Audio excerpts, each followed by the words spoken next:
Bonjour et bienvenue à la troisième semaine des pilules swing. Aujourd'hui, on va commencer la semaine des pilules bleues, c'est qu'on a appelé les pilules du comment. Et aujourd'hui, on va vous expliquer, vous raconter un petit peu les 5 qualités qu'il faut avoir pour devenir un danseur.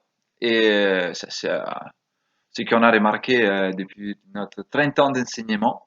Du coup, on va commencer tout de suite avec comment devenir un danseur.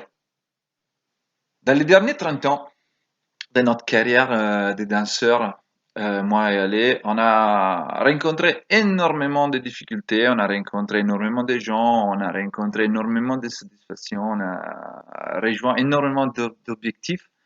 Et au bout de ces 30 ans, on s'est mis à réfléchir exactement du comment on était arrivé là et pourquoi surtout on était encore en train de danser après 30 ans de carrière, comme on disait, et avec toute l'évolution qu'on a eue dans notre vie, en commençant quand on était gamin, jusqu'à arrivant à maintenant qu'on est parents.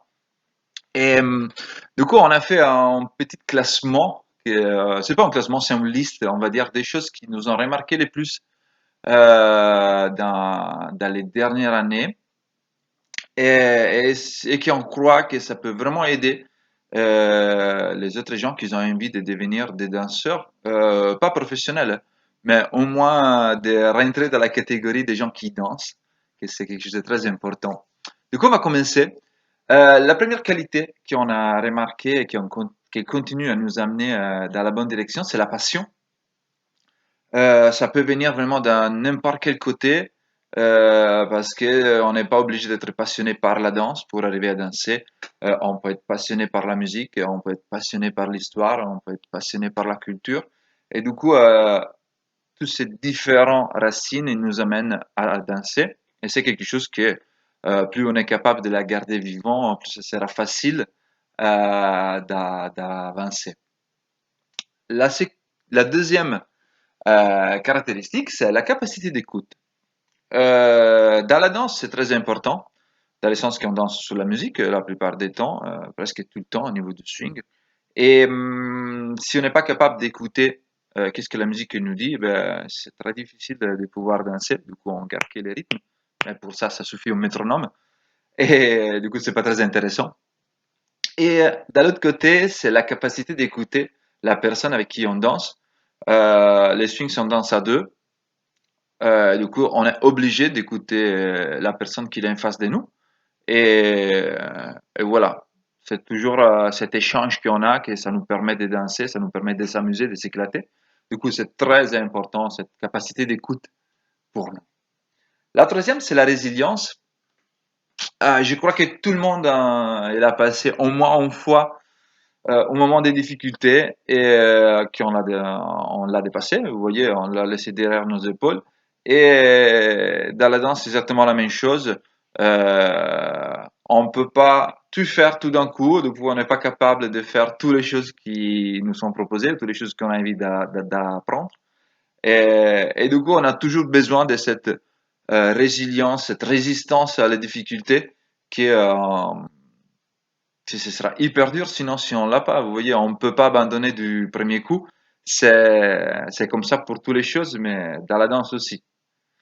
La quatrième, et on va dire pour nous, ce qui nous a vraiment changé, parce que c'est la dernière qu'on a retrouvée dans notre carrière, c'est l'effet de trouver un mentor, du coup de trouver quelqu'un qui vous aide quand vous avez besoin, quelqu'un qui vous guide quand vous avez besoin, quelqu'un qui trace les chemins avant vous, qui a déjà tracé les chemins avant vous, pour pouvoir ben, suivre quelque chose qu'il était déjà fait, quelqu'un qui l'a déjà réussi, pour pas se retrouver à réinventer la roue et du coup à perdre énormément d'énergie pour rien.